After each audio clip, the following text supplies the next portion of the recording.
Question 12. Don says, I was interested in specifically how this very first division showed up in this octave.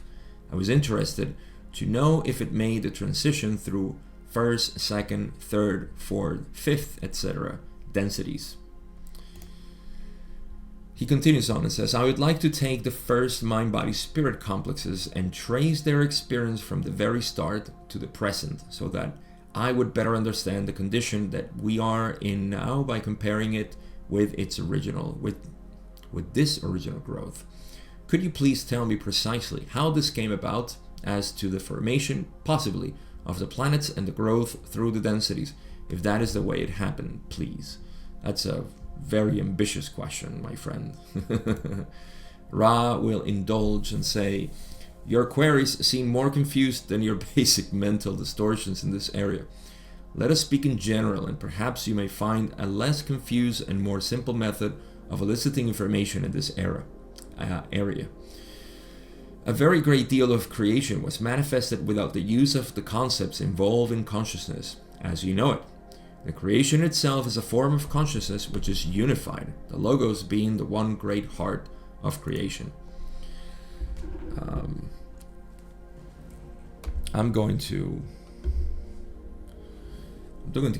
get ready for this. Ooh, strong tea.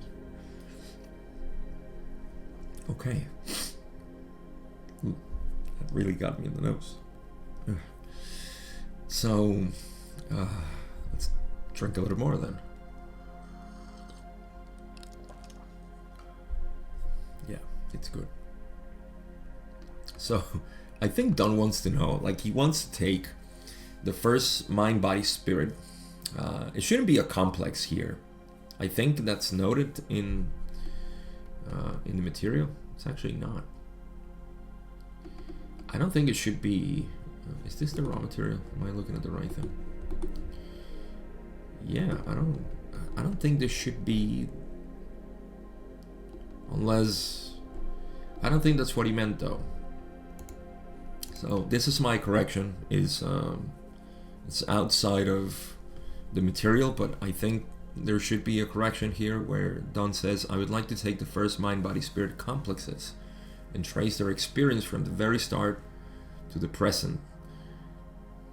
They shouldn't be complexes, they should be mind, body, spirits.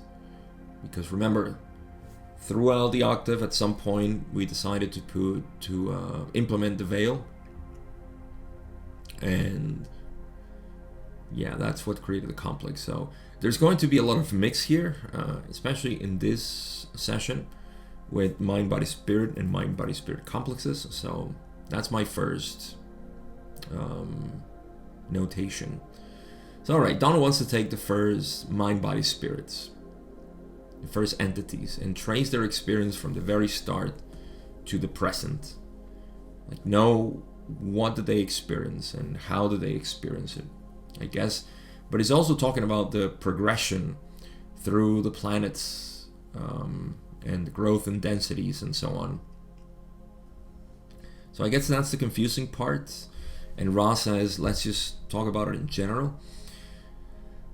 Now, I have to say that this is what I'm seeing. This is probably not what they meant.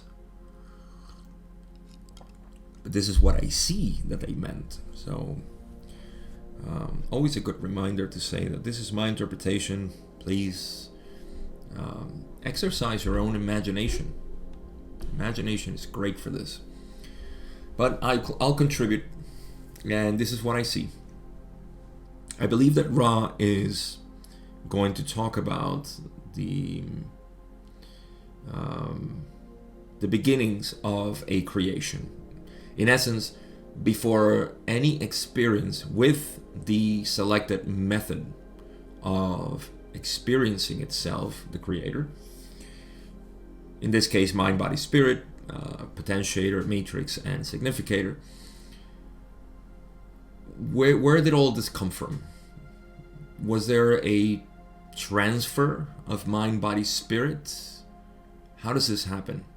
See, this is very, very similar. So I want to give you the parallel so you start seeing it too within your own experience. Where do your thoughts come from? You ever thought about that? Where do your thoughts come from? Yeah, we say our mind, of course, yes, but just try to explore. How do they come up? And even as I speak right now, I cannot even say where I'm getting the words from. I'm not thinking about them. They're just coming through. And you do the same. We all do the same thing. So we're touching on that unknown place that is within us, where everything is coming from. You see? We have explanations from the outside in. That's always great, but there is a point in which we reach a wall and we say, we have no idea. That's just unknown to us. So in the same way, we're looking at the creation. Where did it come from? Where it came from, that unknown place. And that's what I think Ra is referring to here when they say a very great deal of creation was manifested without the use of the concepts involved in consciousness as you know it. Remember that they use consciousness here, and this is something that I always make emphasis, especially within my teachings, because I use consciousness and awareness as the same thing, because I'm trying to I don't want to create a big model here. I just want to refer to experiential knowledge, non-conceptual knowledge. But Ra and the Confederation uses consciousness also as this experience of awareness of matter, of mind, you see. So these concepts are not present. Obviously, there is no awareness of things at this point. There is just awareness. If we go back to intelligent infinity, you'll know this, because intelligent infinity is that non-conceptual knowing, that non-conceptual awareness. There is no awareness of anything. There is just awareness, pure awareness, right? And then see how it seems contradictory, because Ra says the creation itself is a form of consciousness which is unified, you see? So they use the same word, consciousness, and I know I'm probably beating a dead horse here, but I just want to be thorough, that consciousness is a word that we use in both ways. You see, it's like when we say the manifested creator and then the infinite creator. They are the same, you see, but it has a certain quality to perception at that point. And so there is, I should call it perceptional consciousness and pure consciousness. You see, pure consciousness does not depend on perception, whereas perceptional consciousness does obviously depend on perceptions. So, I hope that made sense. It's I listen to myself sometimes, and I just hope it's congruent. But in simple terms, there is consciousness, pure consciousness, and then there is awareness of perceptions, consciousness. So a lot of this happened without awareness of perception, see, of things, of elements, aspects, and so on. The creation itself is a form of consciousness which is unified. If it's unified, then it has no parts, it has nothing. See, that's the dissolution into unity. Ra says the dissolution into nothingness is this dissolution into unity, for there is no nothingness. And so that's important to keep in mind. The Logos being the one great heart of creation. The Logos is the first manifestation, or the Creator manifested. It's intelligent energy, the kinetic aspect of intelligent infinity. That's the Logos. See, it's the love of creation. All right, they continue on saying, the process of evolution through this period, which may be seen to be timeless, is most valuable to take into consideration, for it is against the background of this essential unity of the fabric of creation that we find the ultimate development of the Logoi, which chose to use that portion of the harvested consciousness of the Creator to move forward with the process of knowledge of self. This paragraph is just so powerful. I have to say that as I read it, I can see the whole process of creation. And again, I want to bring it down from the fantastic cosmic view of stars and lights and all of this to the simple awareness of humans, right? We have this. So what did they establish so far? They said that much of the creation is made in this spaceless space, or this place of unity, which again I call pure consciousness. There is no awareness of anything in particular. But this is a field, this is an important field. The fact that it doesn't have anything in particular, that is not formed, doesn't mean that it is empty, that doesn't have anything, that is just a vacuum. That's only perceived as such by the mind, who can only see objects.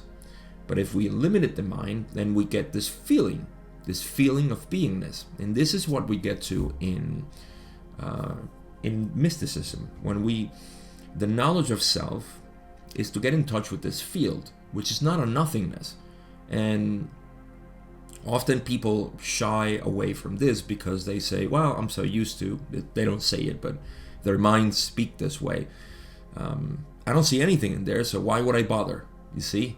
We're so used to conceptual knowledge, to objective experience. And so when we look at the essence of reality, this background that Ra is talking about here, we kind of shy away because we say, oh, I don't know, it's boring, or I'm afraid of. There are all kinds of reaction to this. But therein lies the essence of who you are and the essence of what we're seeking, which is peace, harmony, love, and happiness. Just inner happiness, peace, joy, all of this is right there. So we have to look at this background. And I love that Ra says that against the background of this essential unity, they say it's valuable to take into consideration because everything is actually on top of this fabric, you see. So what do they say? Let me reread it. And again, I stress out the importance of becoming aware of this background of the self, of the manifested self, I mean. And that's what we call the ultimate self, is that background, this infinity, this unity. That's why we have this whole fanfare of people talking about the unity and we are one and so on, because that's what we're touching. We're getting into this. Anyhow, you can see how excited I am of reading this paragraph. I think this is one of those paragraphs that I would print and put it on my wall. Do it yourself. Print it, put it on your wall, and look at it, read it every day. Because we're talking about the creation, and it's not like how everything was created and how we're going to go back. That principle is right here, right now, within us, because we are sub logoi. Does that make sense? Of course it does, because Ra is going to talk about a logoi. That's not a higher logoi that is better than us or something. It's the same logoi. We have the same principles in us. That's the holographic nature of the universe.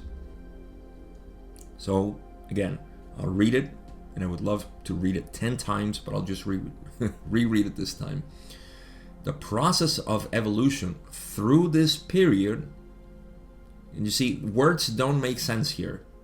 Ra uses the word period. Period is a length of time. But they say, which may be seen to be timeless, so it doesn't make sense. But how can we reference something of the creation if it's not within the vocabulary of time and space? But in any case, just bear with the idea that there is a timeless state, and that is you. You can actually refer to that within yourself. That's actually called now. See, now is the timeless state. The process of evolution through this period, which is timeless, is most valuable to take into consideration. You, the seeker, the pondering mind, for it is against the background of this essential unity of the fabric of creation that we find the ultimate development of the logoi, the ultimate development of this manifested energy, right? Light as the third distortion, primal distortion, which chose to use that portion of the harvested consciousness of the creator, the previous octave. This logos decided to use, well, what did we enjoy and we found exciting for experience in the last octave or the last experience? Well, I'm going to use this. Harvested consciousness of the creator to move forward with the process of knowledge of self. That is the whole purpose of creation, is to know yourself through experience. And that's what you're doing. So you're not failing at being God. You are by nature God. Just you experiencing yourself. That's all that matters. You have judgments and self-criticism and all these stuff. That's okay. That's part of the experience. So, but you're in this path because you want to wake up from that, right? So you're in a good track.